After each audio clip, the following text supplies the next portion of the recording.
सभी देशवासियों को नमस्कार। ये किसान आंदोलन के संबंध में मेरा 5वां वीडियो। आप सबको किसी न किसी माध्यम से ये मालूम हो गया होगा कि 22 जनवरी को किसान नेताओं और सरकार के नुमाइंदों के बीच में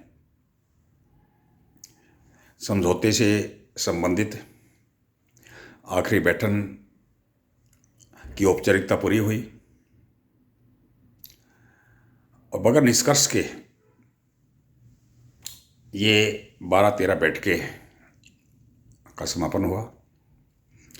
तो मैं आज इस वीडियो के माध्यम से अब तक ये बैठकें किन बातों को लेकर की गई, किन मुद्दों को लेकर की गई, क्या निकला इसमें से, क्या सरकार इसमें से निकालना चाहती थी, इसके विश्लेषण के बारे में 5-4 मिनट के लिए आपसे रूबरू हुआ हूं। आदरणीय देशवासियों, जैसा कि आप सब देख रहे हैं कि आज एक अंतर्राष्ट्रीय स्तर की एक न्यूज़ कि पूरे भारतवर्ष का किसान अपनी जायज़ मांगों को लेकर में 3 काले कानून को वापस लेने के लिए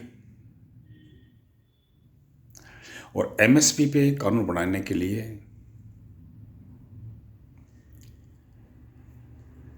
सारे देश के किसान दिल्ली की सीमाओं पे अपना मोर्चा लगा कर बैठे हुए हैं। इस कड़कड़ाती धूप में जो तापमान रात का लगभग जमाव बिंदु के पास पहुंचता है, दिन का तापमान भी 10-12-13 डिग्री सेंटीग्रेड होता है, जिसमें आम जीवन आमतौर पर प्रभावित होता है। घरों में भी लोग सुख चैन से नहीं बैठ पा रहे हैं। ये बेचारे किसान सरकार के द्वारा पैदा हुई कि एक समस्या हो, कृत्रिम समस्या, प्राकृतिक नहीं है, कि समाधान के लिए एक भिखारी की तरह से अपने बीवी, बच्चे, बुजुर्ग, नौजवान, कलाकार, पत्रकार, सभी के सभी दिल्ली के अलग अलग बॉर्डरों पर बैठे हुए हैं। सरकार ने तमाम तरह के हथकंडे अपना के देख लिए। पहले इनको खालिस्तानी कहा, इनको उग्रवादी कहा, इनको अलगाववादी कहा, फिर टुकड़े गेम के लोग कहा, इनको माओवादी कहा, लेनिनवादी कहा, लेकिन सारे के सारे इनके हथकंडे फेल होते चले गए, क्योंकि झूठ के कभी पाँव नहीं होते। और सरकार इस बात को समझ गई कि बहुत ही ईमानदारी से और अनुशासित तरीके से चलाया हुआ ये आंदोलन बहुत ही ईमानदार और तजुर्बेकार लोगों के हाथ में है, तो इस तरह से लोग को बहकाया और फुसलाया नहीं जा सकता। अभी एक सबसे बड़ा जो लास्ट जो हथियार होता है सरकार का, झूठे मुकदमे में लोगों को फंसाना और उसे डराना और आंदोलन को तोड़ना। एनआईए, कोई रोल नहीं है एनआईए का, फिर भी किसान नेताओं के खिलाफ, पत्रकारों के खिलाफ, ईमानदार लोगों के खिलाफ बिना किसी सबूत के, केवल हरास करने के लिए, डिस्टर्ब करने के लिए, उनका मानसिक संतुलन बिगाड़ने के लिए एनआईए के नोटिस आए ताकि ये लोग डिस्टर्ब हो जाए। लेकिन चट्टान की तरह अटल इरादे इन किसानों के, इस जुड़े हुए बाकी चाहे वो पत्रकार हैं, ईमानदार लोग, ये दूसरे लोग हैं, उसे टस से मस नहीं हुए। तो सरकार की 22 तारीख की मीटिंग में दूसरी मांगों को लेकर ये भी एक एजेंडा डिस्कस किया गया कि एनआईए के झूठे जो मुकदमे हैं, झूठे जो नोटिस जो दिए गए हैं, इनको विड्रॉ किया जाए। सरकार इस बात को एक्सेप्ट कर लिए कि सरकार के किसान नेता बेकसूर जो लोग हैं उनकी लिस्ट में दे दें और वो विड्रॉ कर लेंगे। हम कितना झूठ है, किस तरह से, क्या फॉर्मेलिटीज, क्यों लोगों को डराना चाह रहे थे।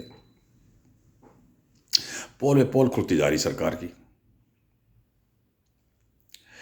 अब बात आई 26 जनवरी के प्रदर्शन के बारे में। सरकार पहले इस बात पे अड़ी हुई थी कि आपको अलाउ नहीं किया जाएगा, कोई दिक्कत नहीं सर। लेकिन सरकार ने देखा कि किसान अटल है, इसके लिए इरादे बुलंद हैं इनके, ये मानेंगे नहीं, क्योंकि बात भी बड़ी जायज़ है। इनको भी अधिकार है कि अपना खेत में काम करने वाला इनका ट्रैक्टर को देश और दुनिया भी देखे, जो आपके लिए अनाज पैदा करता है, सब्जियां पैदा करता है, आपके पेट भरने के लिए, आपके स्वास्थ्य के लिए फल पैदा करता है। वो ट्रैक्टर दिल्ली में चलता हुआ, इस पर लहराता हुआ तिरंगा कैसा लगता है, ये भी प्रदर्शन एक बार पूरा देश देख ले। वो अपनी जायज़ बात पे अड़े रहे और आखिर में सरकार झुकी और सरकार ने अलाउ किया कि ये अलग अलग रूट पे आप किसानों का अनियमित असंख्य जितना चाहे उतने ट्रैक्टर दिल्ली के अंदर सड़कों पे दौड़ेंगे और 24 घंटे से 72 घंटे तक का इनका शेड्यूल, इनका प्रदर्शन का रहेगा।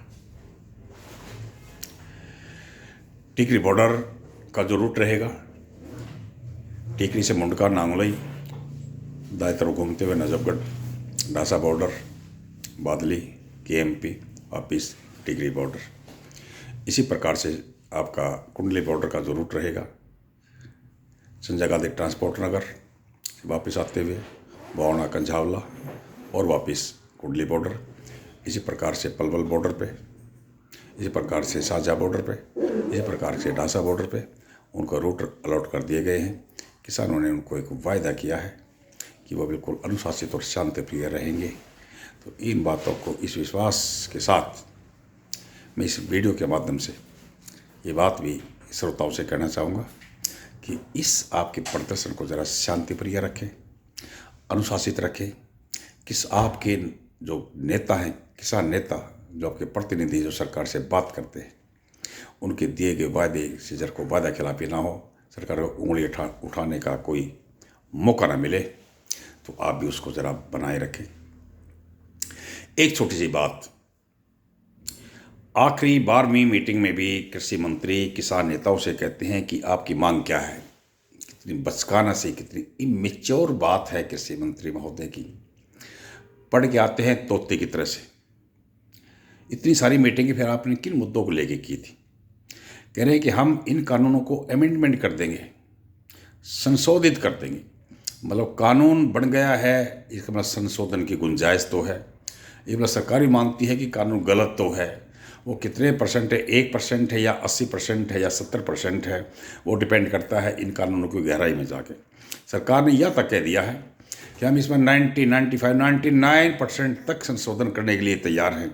फिर क्या बच गया? 99% वो इसके संशोधन करने के लिए तैयार है, तो 1% मिला के कैंसिल क्यों नहीं कर दें? सस्पेंड करने की बात भी आती है 1.5 साल तक। अगर किसान मान जाते तो 2-2.5 साल तक भी इनको लागू करने में विलम्ब किया जा सकता था, इनको सस्पेंड किया जा सकता था। इसका मतलब सरकार बच्चों की तरह से एक जिद लगा के बैठी है, प्रेस्टीज की बात बढ़ा रखी है कि हम वापस नहीं लेंगे। वापस लेने में क्या बच गया? 99% संशोधन को तैयार हैं, तो कैंसिल करने में क्या बचा हुआ है?